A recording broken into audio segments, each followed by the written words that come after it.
Hello अस्सलाम वालेकुम, मेरा नाम है ज़ैनुल आबिदीन। आप देख रहे हैं ज़ैन सोलवर यूट्यूब चैनल। आज मेरा एक दोस्त था, उस्मान नाम है इसका। ये गया था डेंकी लगा के तुर्की। इसी तरह ये हमारी क्रिकेट की टीम थी, हम इकट्ठे क्रिकेट खेलते थे और मेरे साथ हमारी क्रिकेट टीम में कम से कम भी 22-23 लड़के थे। उस मेरे ख्याल से साल डेढ़ पहले की बात है। मोहल्ले से कुछ लड़के, कह रहे हैं कि 14-15 लड़के, जिसमें से एक ये भी था, इकट्ठे डेंकी लगा के तुर्की का प्लान बना। मोहल्ले में से एक बंदा था जिसने ये पूरा प्लान बनाया और 14-15 लोग जो है ना मोहल्ले के, वो लेके चला गया तुर्की। और डेंकी लगा के उनका जाने का प्रोग्राम था। लास्ट डेट में उन्होंने कहा था कि आपको यूरोप में एंटर करवा देंगे। कहते यही है, उनको जो है ना एक वो लारा सल देते हैं कि आपको यूरोप में एंटर करवा देंगे और यूरोप में अगर एक दफ़ा आप एंटर हो गए तो आप यूरो में कमाएंगे तो आपकी लाइफ सेट वगैरह हो जाएगी। यही देख के मोहल्ले के बहुत ज़्यादा लोग, कोई आटा चक्की वाला, जो भी गरीब लोग थे अक्सर उसके झांसे में आ गए। उनमें से एक ये भी था। उस्मान जो है पिछले काफ़ी सालों से मशीन पे काम करता है। प्लास्टिक जो पुली बनती है ड्रायर के अंदर, ड्रायर के जो बॉडी बनती है आजकल, जो प्लास्टिक की बॉडी के काफ़ी पार्ट्स आते हैं जिसमें ड्रायर भी है, पंखे भी हैं, हीटर भी हैं। ये उस मशीन में काम करता था। ये भी था, इसने भी सोचा कि चलो मैं भी चला जाता यूरोप। अगर लाख डेढ़ लगा के मैं टेंकी लगा के यूरोप पहुंच जाऊँ तो क्यों ना मैं भी चला जाऊँ। इसने भी उनके साथ ही जो है ना प्लान बना ले के चले जाएंगे। प्लान आगे जो इसकी स्टोरी मैंने सुनी, मुझे तो जो है ना एकदम सुन के जो है रोंगटे खड़े होते हैं। बंदा डर जाता है एक दफ़ा कि किस तरह बंदा ये टेंकी लगा के बाहर जाता है। बाकी मैं ये वीडियो यूट्यूब पे इसलिए भी डालूंगा कि कुछ लोग जो हैं जो डेंकी लगाने का सोचते हैं और उनको ये पता नहीं कि आगे जाके उनके साथ क्या क्या होने वाला है और किस फेज से वो गुजरते हैं। तो इस बारे में मैं उस्मान से पूछूंगा कि उस्मान क्या पूरा बताएं, कौन बंदा था, क्या कैसे लेके गया, कितने पैसे लगे और रास्ता कैसा था और वहाँ पहुँचे कैसे। और यूरोप में एक बता दूँ, ये जो लोग डेंकी लगा के जाते हैं, जैसे 100 लोग गए हैं तो उसमें से 2 लोग ही हैं जो यूरोप में एंटर होते हैं। बाकी कुछ पकड़े जाते हैं, कुछ वहाँ पे मारे जाते हैं और ज़्यादातर तो मारे जाते हैं। कुछ जो रेयर ही होते हैं, कुछ जो वापस आ जाते हैं अपने मुल्क में, और वो भी पैसे दे के वापस आते हैं वहाँ पे। तो इस बारे में उस्मान मेरे ख्याल से बेटर बता सकता है। उस्मान, पहले तो ये मुझे ये बताओ कि बंदा कौन था जो लेके गया। अस्सलाम वालेकुम, मेरा नाम उस्मान है। बंदा मियाँ वाली बंगले का था। वो मेरा दोस्त ही था। उसने अचानक ही ऐसे प्लान बनाया कि चलो यार, मेरा भाई मुझे भेज रहा तो तुम भी मेरे साथ चलो। मैंने कहा ठीक है। वो ऐसे ही रात को अचानक ही प्रोग्राम बना है। मैंने घर पे भी नहीं बताया, तो मैं उसके घर चला गया। वहाँ से फिर हम निकले हैं, लाहौर गए हैं। लाहौर से टिकटें लिए कोयटा के लिए। कोयटा से फिर गए हैं हम तफ्तान। पैसे कितने लिए थे उसने? पैसे उसने लिए थे मुझसे तकरीबन 1.5 लाख लिया उसने। उसने कहा पहले दो मुझे? हाँ, नहीं पहले नहीं, वहाँ पे पहुँच के देने थे। अच्छा, उसने कहा मैं जेब में रख दिया अपने पास नहीं, यहाँ पे पीछे किसी को दे जाओ। वहाँ पे जाके जब पहुँच जाओ तो पीछे कॉल कर देना कि मुझे पैसे दे। तुम किसको दे गए थे? मैं अपने दोस्त को दे गया था कि जब मैं वहाँ पहुँच जाऊँ तो पीछे में इसके भाई को दे देना पैसे। ठीक है। मियाँ वाली बंगले का बंदा था, उसने कहा मैं आपको उधर पहुँचा दूंगा। पीछे से 1.5 लाख आपका दोस्त मुझे पहुँचा देगा। बिल्कुल ठीक है। तो पहले यहाँ से क्या कोयटा गए? हाँ, लाहौर गए पहले लाहौर गए। हाँ, लाहौर से फिर कोयटा गए। कोयटा से फिर पंजगुर गए। वो किधर है? पंजगुर कोयटा से आ गया। अच्छा, आगे बॉर्डर से तकरीबन समझ ले 5 घंटे पीछे है। सही है। उसके आगे क्या सीन शुरू हुआ? उसके आगे फिर वहाँ से उन्होंने हमें डाले लिए, उन्होंने 4x4 डाले हैं। वहाँ पे चलते हैं डीजल इंजन। तो ये क्या उनकी कम्युनिकेशन कैसे होती है कि आप लोग जा रहे हो तो आप लोग को बैठा के ले जाएंगे वहाँ पे? नहीं, इनके कॉल पे रब्ता होता है इनका। अच्छा, पूरा नेटवर्क है इनका बहुत बड़ा।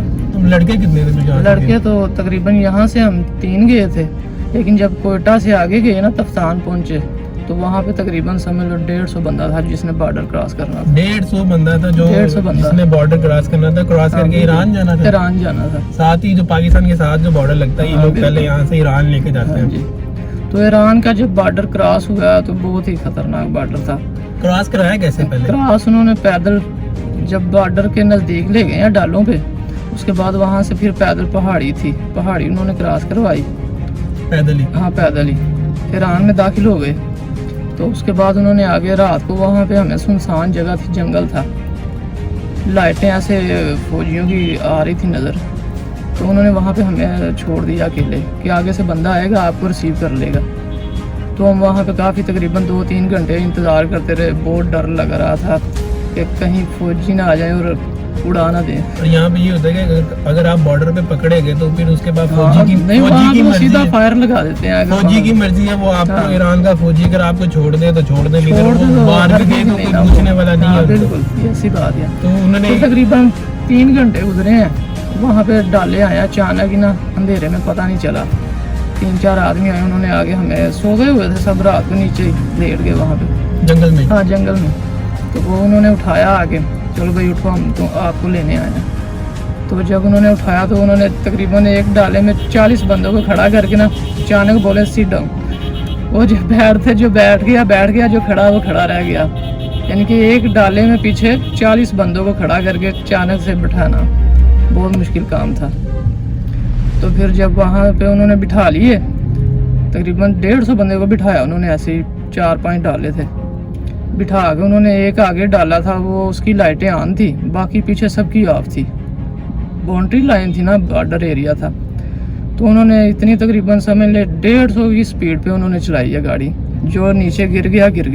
ये रेगिस्तान था सारा। हाँ, रेगिस्तान, कच्चा रास्ता था ना बॉर्डर पे। अच्छा। तो जो गिर गया जनाब, गिर गया। वो एक गाड़ी आगे इसलिए रखते हैं ना कि ताकि फौज को ना झांसा दे सके। वो एक इस तरफ चली जाए, दूसरी साइड पे ना निकल जाती हैं। लाइटें बंद करके डाला चलाते हैं यार, बहुत लाइटें बंद करके लाइटें बंद करके 150 की स्पीड स्पीड पे। इतना उनका अंदाजा यार, देख के बंदे के ना। डाला ये वही ला होता है जो सामान उठाने वाला होता है। हाँ, बिल्कुल यही, पीछे से खाली होता है ना, वहाँ पे बंदे बिठा लेते हैं।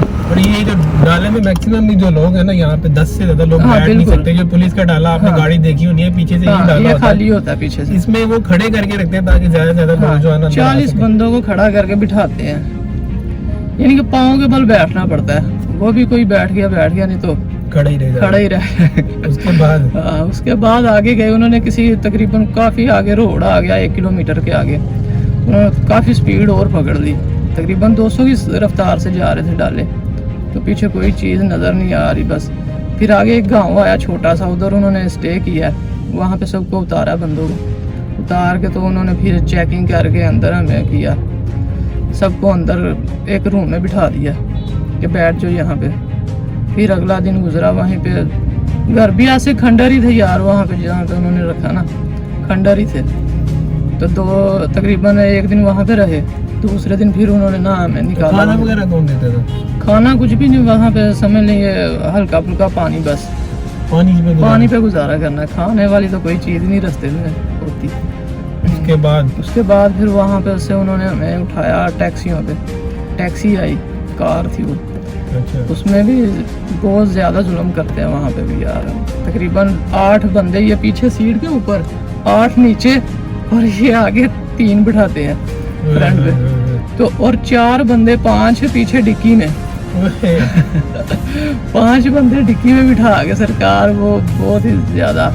और ऊपर से इतनी गर्मी होती है, वो लेके कहाँ जाते हैं वो? लेके फिर आगे की तरफ चलते हैं ना, तुर्की की तरफ, अगले बॉर्डर की तरफ जाते हैं। ईरान पूरा गुजर के नहीं जाते कि पूरा बॉर्डर गुजरते हैं ना, लेकिन ये है कि गांव के दरमियान से गुजरते हैं, यानी कि सिटी में इंटर नहीं होते, बाहर से। हाँ, बॉर्डर क्योंकि सिटी के अंदर पुलिस होती है ना, तो इसलिए फिर वो मसला बन जाता है। तो फिर एक ही टैक्सी में नहीं, एक में नहीं, उनका तो समझ ले कि 1 घंटे बाद टैक्सी चेंज होती है।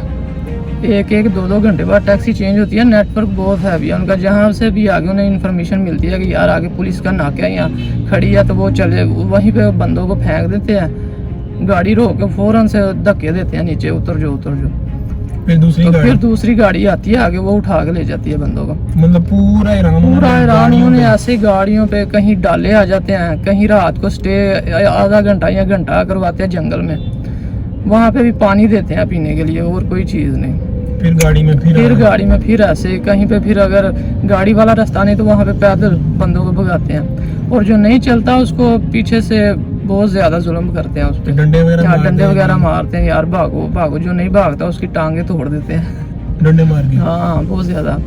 और जो मैंने देखा था यार, हमारे साथ एक बुजुर्ग आदमी था, उसकी ना टांग पे कोई मसला था, चल नहीं था सकता। तो उन्होंने यार बहुत जुल्म किया उस पर, बहुत ज़्यादा उसको मारा। वो क्योंकि पीछे रह जाता था, वो कहते थे कि तुम्हारे एक बंदे की वजह से हमारा 150 बंदा पकड़ा जाएगा। तो उनको अपना भी होता है, इसलिए फिर वो कि वो जुल्म खुद भी करते ना हैं पकड़े बंदे। जाएं। हाँ, खुद भी ना पकड़े फिर जाएं। पूरा ईरान से दूसरा तुर्की पूरा का ईरान, border- हाँ ऐसे ही हमें तुर्की एक का सिटी से border- दूसरे सिटी, दूसरे से तीसरे, ऐसे ही तकरीबन हमें 4-5 दिन लगे थे तुर्की के बॉर्डर तक ऐसे ही। ईरान क्रॉस करने में। हाँ, ईरान क्रॉस करने में। ईरान बहुत बड़ा है यार, गर्मी भी बड़ी है वहाँ पे, बड़ा भी बड़ा है। ईरान से तुर्की का बॉर्डर कैसे क्रॉस करता है? वो भी ऐसे ही एक पहाड़ी है, माकू का नाम है उसका, पहाड़ी का नाम है माकू।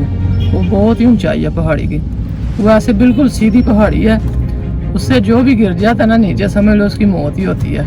तो गिरा?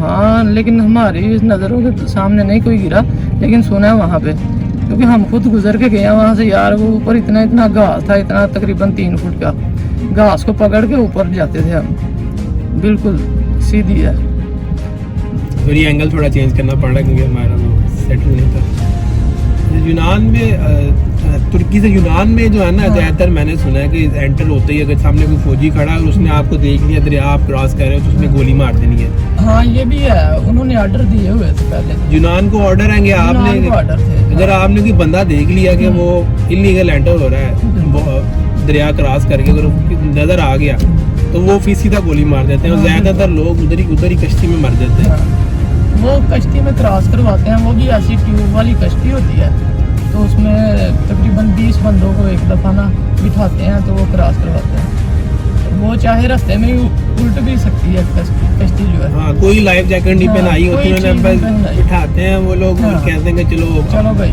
क्रॉस करो। अगर रास्ते में कोई कश्ती उल्ट गई या कोई नीचे से यार कोई लहर चीज़ आई। लगी तो वो ट्यूब की होती है। कोई लहर आई या हवा ट्यूब, हवा वाली ट्यूब हाँ। होती है, और अगर वो खुदा न खास्ता वो लीक हो गई, 6 हाँ, बंदे तो बैठे वो होते तो हैं, बंदे वो- सारे गए ना, जिनको ज्यादातर ऐसे होता है कि ज्यादातर लोगों को तैरना नहीं आता हाँ बिल्कुल और वो वहीं पे मर जाते हैं। मर जाते हैं। आप कैसे पकड़े गए जिस्मान? मैं पकड़ा गया था ऐसे यार, मैं तकरीबन बहुत ही लंबी कहानी थी है, लेकिन मैं शॉर्ट करके बताता हूँ। हम गए थे तकरीबन 2 दिन लगे हमें वहाँ पे ना, यूनान की बॉर्डर पे। हमने नहर तो क्रॉस कर ली थी, लेकिन वहाँ पे जंगल है आगे, जंगल बहुत ही वहाँ पे खतरनाक है जो यूनान का, बहुत ही बड़े वहाँ पे कांटे होते हैं, इतने इतने बड़े। तो वो उनकी तकरीबन ना वहाँ पे 2 रातें मुझे रहनी पड़ी वहाँ पे जंगल में। हाँ, क्योंकि इतनी वहाँ पे सख्ती होती है, आप वहाँ से निकल नहीं सकते। नहर में वो गश्त करने आते हैं जो उनकी फौज है। अच्छा। हाँ, बहुत ज़्यादा सख्ती होती है वहाँ पे, वो आपको जंगल से निकलने नहीं देते। जगह उनको पता चल गया तो उन्होंने आपको वहीं से उठा लेना और सीधा फिर पकड़ के पीछे फेंक देना। तुर्की में? हाँ, तुर्की की फौज कुछ नहीं कहती बॉर्डर पे, उनकी तरफ से आज़ादी है आपको, आप जिधर मर्जी जाओ, क्योंकि उन्हें ऑर्डर नहीं आया। हुकूमत की तरफ से ऑर्डर हाँ, नहीं होता कि हुकूमत की तरफ से आप order फायर नहीं है, मारो हाँ, या बिल्कुल। मार दो। हाँ, तुर्की- वैसे भी नहीं यार वो पकड़ते, वैसे पूछते हैं आप किधर आ रहे हो, किधर से जा रहे हो। और ये यूनान बात की है। फौज के पूरे ऑर्डर है कि हाँ, यूरोप वो में, तो- क्योंकि जो यूरोप में टैंकी लगा के रास्ता लगाने का रास्ता हाँ, है वो गेट तुर्की ही से ही है। तुर्की बिल्कुल, तुर्की है कि एज अ गेट यूज होता हाँ। है यूरोप में एंटर होने के लिए। तुर्की यूरोप का गेट है। और तुर्की के फौज कुछ नहीं कहती, लेकिन यूरोप में एंटर होने के लिए यूनान की फौज को अगर आप पता लग गया अगर आप इल्लीगल एंटर हो रहे हो तो वो गोली मार देंगे हाँ। आपको देरी। अब तो उनका लॉ है, वो पकड़ लेना जो शहर से यूनान वाले, वो 2 साल के लिए कैंप में कर देते हैं बंदा।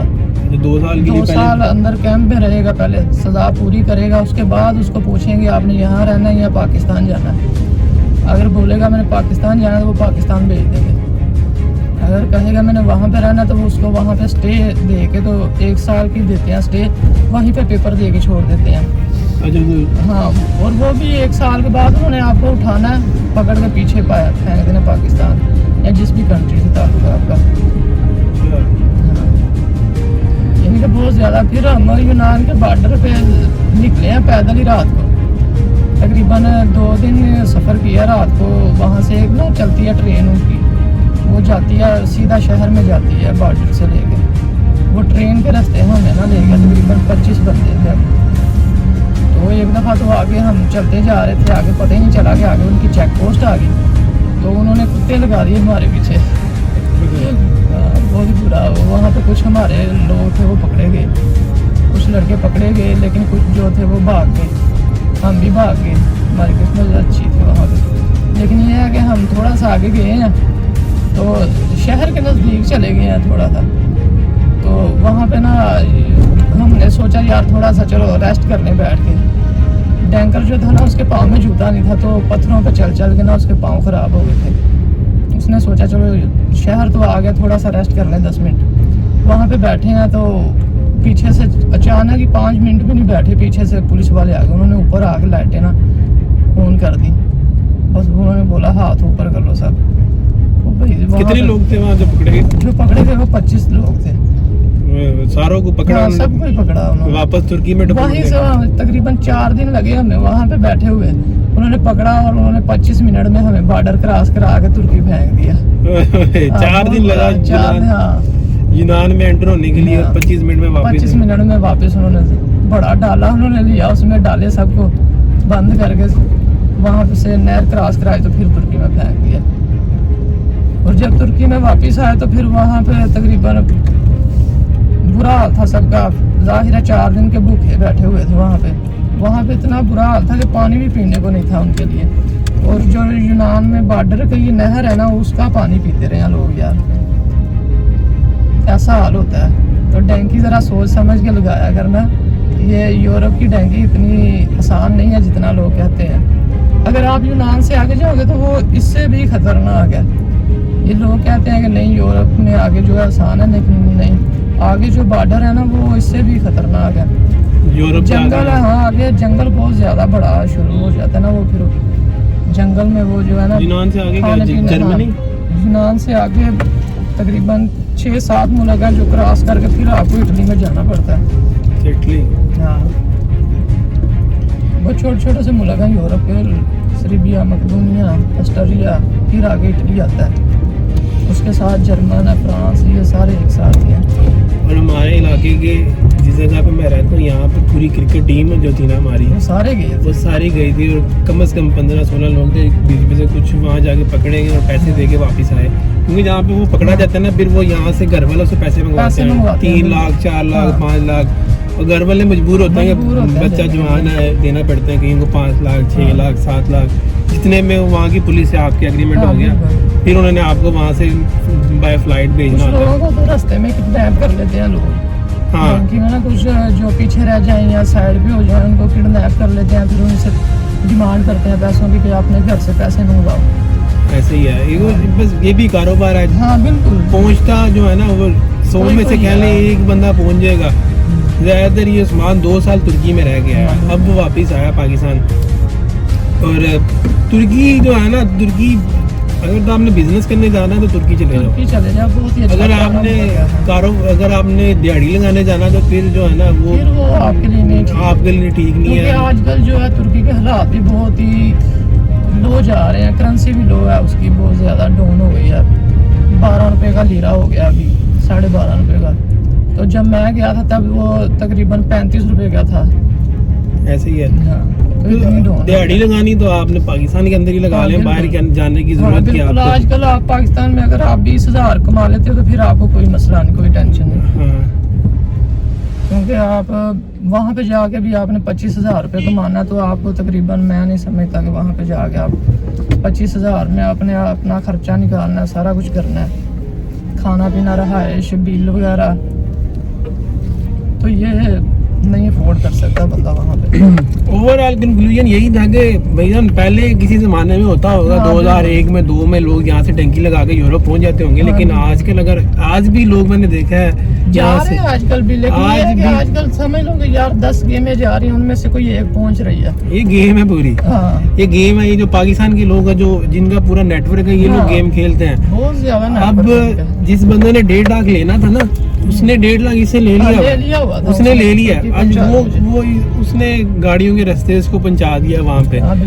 उसका गिन के कि 30,000 रुपये लगाना, उसको उसने 1.5 लाख कमा लिया।